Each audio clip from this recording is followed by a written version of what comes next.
Hi, welcome to Go Tell Mom. I'm Dianna Kelly, and I've been momming for several decades, including tending my fur babies, kids I gave birth to, kids I mentored as a broadcaster and college instructor, my kids' friends, and my friends. I'm not a psychologist or doctor, but I do know how to dig up advice from those who are, and that's what I'll share with you. If you have something to share with me, remark, comment, question, please comment below. So I just got back from taking my dogs for the second of their twice-a-day walks. My senior dog is not a fan, especially in summer when it feels like a Turkish bath where I live. But my younger dog loves his walks and always tugs me toward whoever's out and about in our neighborhood. I treasure my fur babies. They've introduced me to some really cool people. When I was a kid, my parents were pretty adamant about not having pets. First of all, Mom took OCD to a whole new level when it came to having a tidy home, and ours was loaded with antiques from the previous deceased owner. Mom would not put up with a pet squatting on the oriental rugs in the living room. Dad grew up on a farm where my grandparents made it clear that farm animals were not pets, and that farm kids did not have time to care for pets. Dad wouldn't talk about it, but rumor had it he learned the hard way when he tried to treat one of the farm animals like a pal. My dad did let us get a guinea pig when I was in first grade. I think it was mostly because the guinea pig could stay in a cage. Dad liked building stuff, so the cage was like the guinea pig's penthouse apartment, complete with stairs and a hamster wheel. My siblings and I all got to name it, so it wound up being named after every superhero we saw on TV. I think there were 25 names in total. Mom called him Squeaky, because he squeaked a lot. And unfortunately, when winter arrived, so did mice coming after Squeaky's food. Not a hit with Mom. Next thing we know, Squeaky and his Uber cage were out at a friend's farm where he'd have plenty of room entertaining cows in the winter. And that was the last pet we had in my early childhood.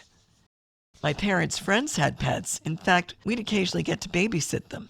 I loved the toy poodle that they'd leave with us when they went on their yearly vacation or when they visited their grandkids.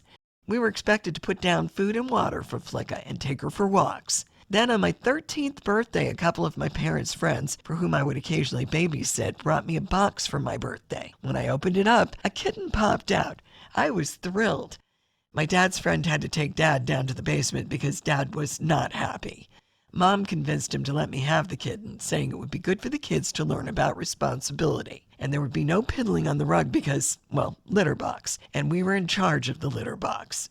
PetMD.com says adopting a pet that a child can also help take care of can be an enriching experience for your kid. Kids learn both responsibility and empathy. We watched the kitten grow into a cat, and because we were not versed in pet ownership, watched the cat become a mama. Even got a chance to see the mama cat have kittens before she ran away.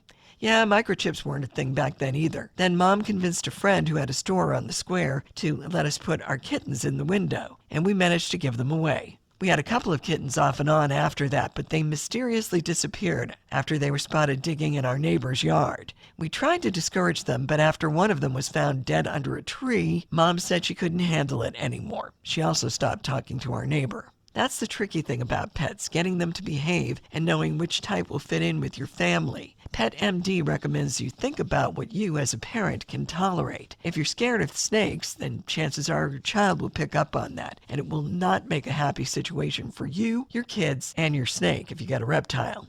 You also need to consider the size of your pet and whether you have enough space for it. We had a basement for our guinea pig mansion, but if you live in an apartment, you might have limited square footage, so a Great Dane would probably not be a great fit. Will your kid even be able to get along with a Great Dane? Or be able to walk that Great Dane? Different breeds may have different personalities, so make sure your kid and their potential forever friend will be able to bond. Also, think about how long your potential pet will live and the age of your kids. If you have 10-year-olds and you get a dog that lives to age 14, there may be a few years there where you will be taking care of Fido until the kid graduates college or trade school and can take over pet responsibilities again.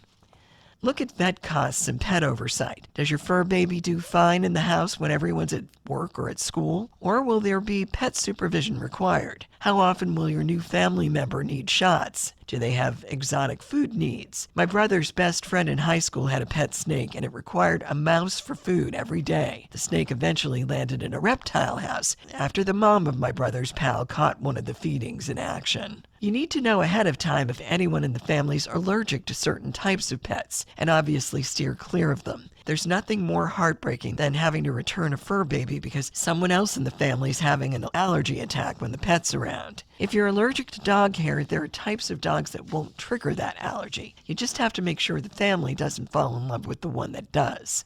Let me make it clear, I do not believe in making an oops when it comes to pet care and ownership. It's extremely important to know that your kid actually wants a pet and is willing to share in its care. 2/3 of parents in a mottpoll.org survey said that they have a pet, with 76% saying it's a dog. These are sensitive, living creatures and generally very loyal. They deserve to be treated with loyalty in return. That means they're not disposable. I've owned 6 dogs as an adult, 2 of whom I'm still blessed to have. These are members of my family as far as I'm concerned. My ex-husband and I bought our first dog when we were looking for a job nearly 3 decades ago. We passed a pet shop while we were waiting for resumes to print and fell in love with the tiny Yorkie wrestling with his mat. When we got the job, we went to a breeder to get a second dog to keep the first one company. I highly recommend pairs if you are working and the kids are at school and there are a lot of long spaces of time when the dog is alone.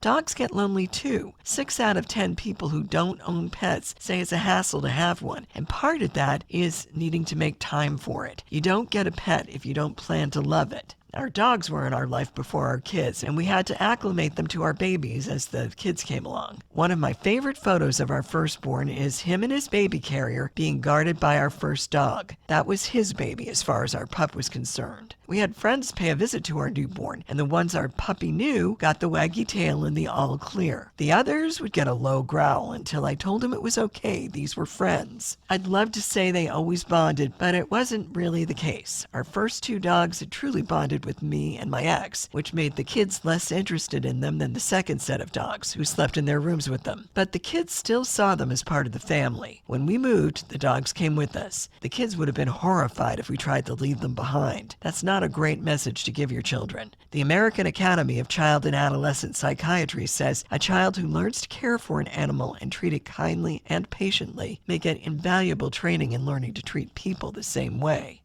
I get really upset when I hear of someone who just had a baby and suddenly didn't have room for their fur child. That poor creature is hurt and doesn't understand why they're suddenly in a shelter with all these other animals instead of with their family. That's cruel. I've worked with many shelters during my radio career, and every shelter worker's heart breaks when they see somebody just dump off the dog or cat because, well, they either don't have time for it, they don't have a place for it anymore, they might have a grandchild that doesn't like it. Please don't do that to a pet. Yes, you should train your pet to be part of the family and train your child to care for his or her pet. Kids who are too young to know that squeezing an animal is not something you do to a living creature should not be left alone with the pet. Then again, neither should drunk people. Kids can learn about themselves as well as their fur babies when both are trained together. I've seen little kids giggle when they toss a ball and a dog chases it, or they flash a light on the floor and their kitten goes after it. It makes both the fur baby and the child happy. When a child successfully teaches their pet a new trick, it gives that child a feeling of accomplishment and helps create a bond between the kid and the fur baby. I'd love to tell you what great techniques I use to get my fur babies to do tricks, but unfortunately, I sort of ran out of inspiration after the chase the toy trick. My fur babies do walk around the neighborhood quite well, and they do their business along the way, and they've trained me to pick it up afterwards. I'm not sure what that does for my self-esteem, but it gives them a big doggy grin. One more thing, pets are not perfect. There are going to be days when they're just as unhappy about your behavior as you are with theirs. On days when I've had to stay an hour later than usual at work, I may come home to a disemboweled throw pillow, one that my youngest pup saw me putting a new cover on days before. If I come downstairs later than usual in the morning, my senior dog, who stays downstairs, may have decided he'd let me know he needed to piddle earlier by piddling outside my powder room door. But that's not a usual occurrence for either of us. Yep, they have me very well trained. Don't be surprised if your fur baby does the same for your family. And my kids, do they have pets? Yes, they do have well-loved pets. They both have cats. Hey, thanks for listening to this episode of Go Tell Mom, where we chew on stuff that you talk about with your mom, or maybe not. I'm Dianna Kelly. If there's something you want brought up, something you want to add, comment below, and I'll be back next week.